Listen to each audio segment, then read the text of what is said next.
Okay, let's get into this. We're tackling something that is, well, it's persistently misunderstood. It's that question of why a seemingly minor disruption, like a rescheduled meeting or even just, the wrong color toothpaste, can cause such intense distress for some autistic people. Right. So our mission here is to move past those old, tired assumptions about stubbornness and really get into the neurocognitive architecture that's driving this. And what's so crucial for you to understand right from the start is that we have to fundamentally reframe this. The sources are really clear on this. It's not what it looks like on the surface. Exactly. This is not an emotional overreaction or someone not getting their way. It's the external sign of a catastrophic computational failure happening inside the brain's machinery. A computational failure. Wow. Yeah. The assumption that we all make that the size of the event should equal the size of the processing needed. That's where it all goes wrong. It's just a flawed premise here. So let's start there with the brain as a kind of inference machine, the predictive coding framework. Yes. For a neurotypical brain, it's basically an efficiency engine, right? It's designed to ignore noise. It lowers the weight, the precision of any errors in its predictions. So your colleague is 3 minutes late. And your brain just shrugs it off. It explains it away to keep things stable. But how is the autistic brain handling that same bit of input? It's handling it like a high-fidelity sound mixer with all the volumes permanently cranked. Which brings us to this theory of high inflexible precision of prediction errors. The autistic brain is assigning this incredibly high inflexible precision to all sensory input, to all errors. Regardless of context. Regardless of context. So your example. Yeah. If I predict blue toothpaste, and I see red toothpaste, that's not just background noise. It's a critical system error. Exactly. The prediction is falsified.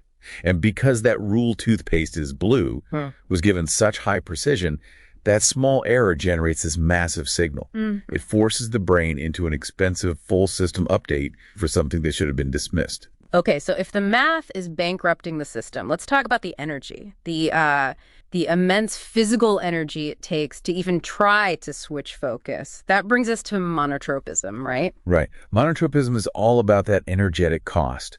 The theory is that the autistic mind tends to operate in this singular, deep attention tunnel. A flow state. It inhibits competing information to get that profound focus.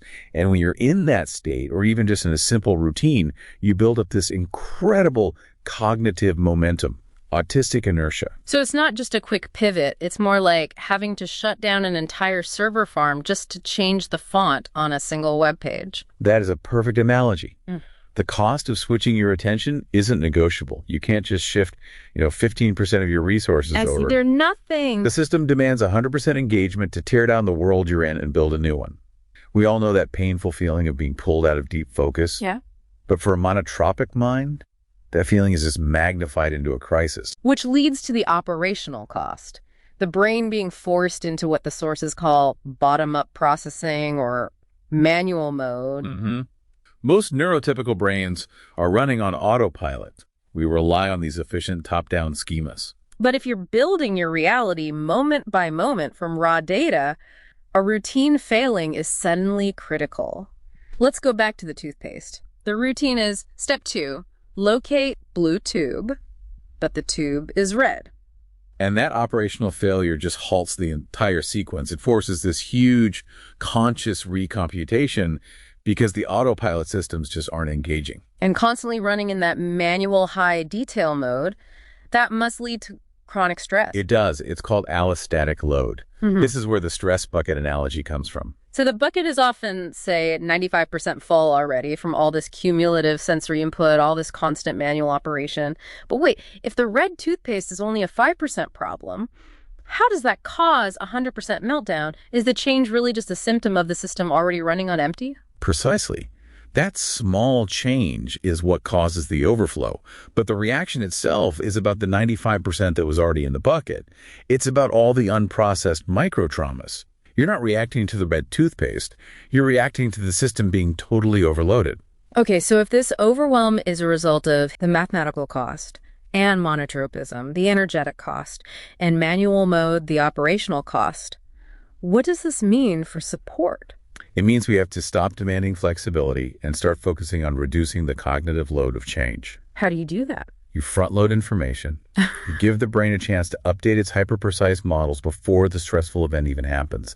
You have to respect that fixed, exorbitant cost of making the switch. Give me a specific fix. A meeting gets rescheduled. What's the intervention? It means sending detailed previews, maybe a new photo of the meeting room, the exact walking route to get to it, maybe the names and faces of who will be there. You're providing the reliable, high-precision data the brain needs to update its model offline. That minimizes the error signal when the real event happens. So a final thought for you to take away.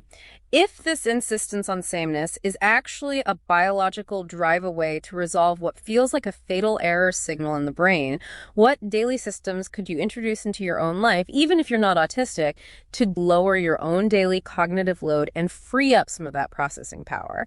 If you are in a neurodiverse marriage, where one spouse is autistic and the other one is not, and you've been struggling for years and years, and you're kind of sick and tired of the routine, talk to me. Use me as your personal coach. I have groups, and I keep these groups small so that you can get a lot of one-on-one attention. I have 3 Q&A groups, one for ASD husbands, one for neurotypical wives, and I have a couples group where both spouses can attend. I also have 2 instructional groups, Cassandra Syndrome Recovery Group to help you cultivate some strategies to recover from years of emotional deprivation, and the Men's Masterclass, in which we take a deep dive on developing social skills and emotional literacy in the context of the neurodiverse marriage. We meet 1 hour a week for 4 weeks. So how much longer are you willing to wait?